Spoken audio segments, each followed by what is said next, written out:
Hi friends, welcome back. ఈ particular series యాక్చువల్గా ఇది లెసన్ నెంబర్ 29. సో ఈ పర్టికులర్ వీడియోలో డ్రీమ్ వ్యూవర్లో మనం ఫామ్ ప్రాపర్టీస్ ఏంటి, అవి ఎందుకు యూజ్ చేస్తారు, దానివల్ల ఉన్న అడ్వాంటేజెస్ ప్లస్ డిసడ్వాంటేజెస్, వాటిల్ని ప్రోస్ అండ్ కాన్స్ అంటారు. అవి తెలియకుండా మనం ఫామ్స్ని డిజైన్ చేయకూడదు. ఓకే, సో అది ఎలాగో ఇక్కడ చూద్దాం. ఫస్ట్ థింగ్, ఒకసారి నేను డ్రీమ్ వ్యూవర్ ఆల్రెడీ లాంచ్ చేశాను. ఇది బేసిక్ HTML5. ఇక్కడ సింపుల్ ఒక టెక్స్ట్ పెట్టాను. ప్రాబబ్లీ ఇది మనం H2లో కన్వర్ట్ చేద్దాం. It looks really good. Control Jలో దీని ప్రాపర్టీస్ 22 పెడదాం. Okay fine. ఇక్కడ working with forms, no pros and cons before use.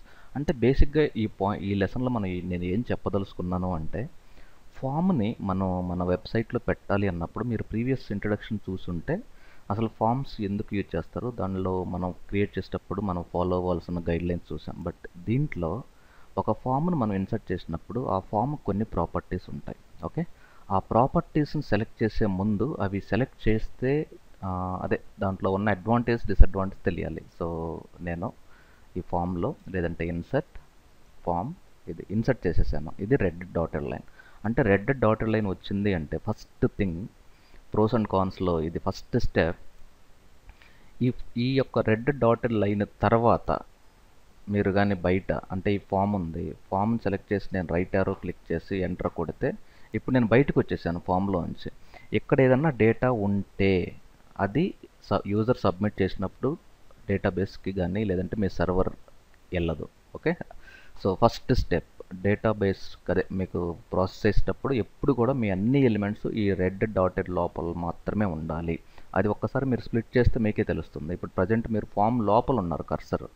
అదే నేను ఫామ్ని సెలెక్ట్ చేసి ఎప్పుడైతే నేను రైట్ యారో క్లిక్ చేస్తానో ఇక్కడ చూడండి ఫామ్లోంచి బయటకు వచ్చేసాను నేను. ఓకే, అది ఫస్ట్ స్టెప్. సెకండ్, ఒకసారి ఫామ్ని సెలెక్ట్ చేసినప్పుడు విండోలో దీని ప్రాపర్టీస్ చూస్తే ఇవి ప్రాపర్టీస్. ఓకే, ఈ ప్రాపర్టీస్లో మనకి ఇవన్నీ ప్రాపర్టీస్ ఉన్నాయి. ఇక్కడ ఫామ్ ఐడి ఉంది, సెకండ్ మెథడ్ ఉంది. ఈ మెథడ్ అనేది మోస్ట్ ఇంపార్టెంట్. సబ్మిట్ చేసినప్పుడు డేటా ఎక్కడికి వెళ్ళాలి అనేది ఇక్కడ మనం యాక్షన్లో మెన్షన్ చేయాలి. ప్రీవియస్ మీరు స్క్రీన్ షాట్ చూసినప్పుడు process.php అని చెప్పాను, అలాగే process.asp, అలాగే process.jsp, అలాగే process.cfml. అది బేసిక్గా మీ సర్వర్ సైడ్ స్క్రిప్ట్ ఫైల్ మనం ఇక్కడ ఇన్క్లూడ్ చేయాలి. సో దాని తర్వాత క్లిక్ చేసినప్పుడు మీ యొక్క రిజల్ట్ న్యూ విండోలో కావాలన్నా, సేమ్ విండోలో రిజల్ట్ థ్యాంక్ యూ పేజ్ రావాలన్నా అది టార్గెట్ ద్వారా మెన్షన్ చేయాలి. సో ఈ ఫామ్కి ఒక క్లాస్ అప్లై చేసి అన్నిటికీ సేమ్ ఫాంట్ సేమ్ కలర్ కావాలన్నప్పుడు ఈ క్లాస్ అనే అట్రిబ్యూట్ యూజ్ చేస్తారు. ఈ ఐడి ఎందుకు యూజ్ చేస్తారో, జావా స్క్రిప్ట్లో గెట్ ఎలిమెంట్ బై ఐడి అనే ఒక ప్రాపర్టీ ఉంది. అన్ని ఎలిమెంట్స్ మనం ఒక వేరియబుల్లో స్టోర్ చేయాలన్నప్పుడు జేఎస్ని ఈ ఐడి ద్వారా జేఎస్ని మనం కంట్రోల్ చేయొచ్చు. జావా స్క్రిప్ట్ ద్వారా ఈ డేటాని మనం రిట్రైవ్ చేయొచ్చు. సో ఇది మోస్ట్ ఇంపార్టెంట్ సెగ్మెంట్. ఇక్కడ గెట్, పోస్ట్ ఇవి రెండు తెలియాలి. ఫస్ట్ గెట్ ఏంటి అంటే, ఎప్పుడైతే యూజర్ సబ్మిట్ బటన్ క్లిక్ చేస్తాడో ఈ మీరు ఎంటర్ చేసిన డేటా త్రో అడ్రస్ బార్, ఈ అడ్రస్ బార్ ద్వారా వెళ్తుంది. అంటే ఎండ్ యూజరు మీ యొక్క పర్సనల్ ఇన్ఫర్మేషన్ని ఇక్కడ నుండి చూడొచ్చు. ఓకే, సో గెట్ యూజ్ చేస్తే ఈ యొక్క ఇన్ఫర్మేషన్ మీ ఫామ్ డేటా ఎండ్ యూజర్కి చూడొచ్చు, అంటే విజిబుల్ అవుతుంది. Okay, end user can see your information. So 100% అది రైట్ అప్రోచ్ కాదు. So that's not recommended. Second, ఈ ఫామ్ డేటా ఎక్కువ లైక్ 255 క్యారెక్టర్స్ అని యాక్చువల్గా నేను కొన్ని ఆర్టికల్స్లో చదివాను అరౌండ్ 10 years బ్యాక్. 250 క్యారెక్టర్స్ కంటే ఎక్కువ డేటా మీరు యూజర్ టైప్ చేసి పంపాలి అంటే మాత్రం ఈ గెట్ అనేది పనిచేయదు మనకి. ఓకే, సో గెట్ అనేది ఎప్పుడు బిలో 255 క్యారెక్టర్స్, అంటే క్యారెక్టర్ లిమిటేషన్ అనేది ఒక ప్రాబ్లం ఉంది గెట్లో. ఓకే, అది సెకండ్ ఇష్యూ.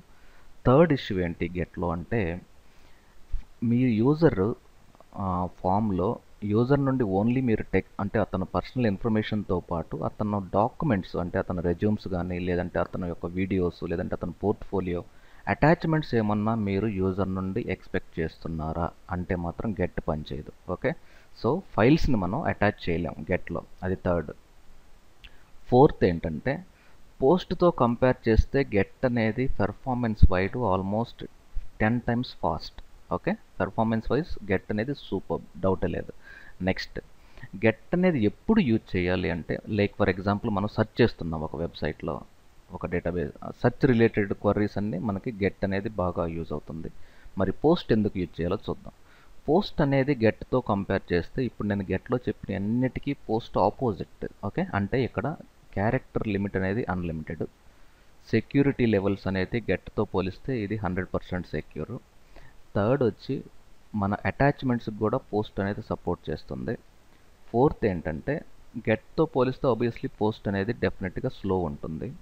ఓకే, ఈ పాయింట్స్ మీకు తెలియాలి. ఓకే, ఇది తెలిసిన తర్వాత మీరు ఫామ్స్ని డిజైన్ చేయొచ్చు. సే ఫర్ ఎగ్జాంపుల్ మీకు మీ ఫామ్లో అటాచ్ యువర్ రెజ్యూమ్ అంటాడు, attach your recent pass photograph అంటాడు, లేదంటే అటాచ్ యువర్ రీసెంట్ పోర్ట్ఫోలియోస్, అది ఇలిస్ట్రేటర్ కానీ ఫోటోషాప్ కానీ మీరు అటాచ్ చేసి క్లయింట్కి పంపాలి అంటే అన్నప్పుడు మాత్రం మీరు క్రియేట్ చేసే ఫామ్లో గెట్ యూజ్ చేయకూడదు. ఓకే, ఈ పాయింట్స్ మీరు మైండ్లో పెట్టుకోండి. సెకండ్, వీటిల్లో మనం ఎలిమెంట్స్ని ఎలా ఇంటిగ్రేట్ చేయాలి అనేది నెక్స్ట్ వీడియోలో నేను మీకు చెప్తాను. సో దట్ మీకు డ్యూరేషన్ ఎక్కువ కొందే మనకి చూడాలన్న ఫీలింగ్ రాదు, కాబట్టి తక్కువ టైం ఉంటే బాగుంటుందనే ఉద్దేశంతో స్మాల్ పీసెస్గా డివైడ్ చేస్తున్నాను నేను ట్యుటోరియల్స్. ఒకటి ఇంట్రడక్షను, సెకండ్ ఈ యొక్క ఆప్షన్స్ లైక్ ఫామ్ ఆప్షన్స్ ఎందుకు యూజ్ చేయాలి, యాక్షన్స్ ఎందుకు యూజ్ చేయాలి, ఈ ఎన్క్రిప్షన్ బై డిఫాల్ట్ వచ్చి మల్టీపార్ట్ ఫామ్ డేటా అనేది రికమెండెడ్. ఓకే, సో ఇది డిఫాల్ట్గా మనం సెలెక్ట్ చేసుకోవాలి. టార్గెట్ మీకు తెలుసు, బ్లాంక్, సెల్ఫ్ ఇవన్నీ ఆల్రెడీ మనం చూసాము. క్లాస్ అనేది తెలుసు, ఐడి అనేది చెప్పాను, యాక్షన్ గురించి చెప్పాము, పోస్ట్ మెథడ్స్ ఇవి చెప్పాను. నెక్స్ట్ వీడియోలో ఫామ్ ఎలిమెంట్స్ ఎలా ఇంటిగ్రేట్ చేయాలో చూద్దాం. So thank you very much, stay tune, have a nice day.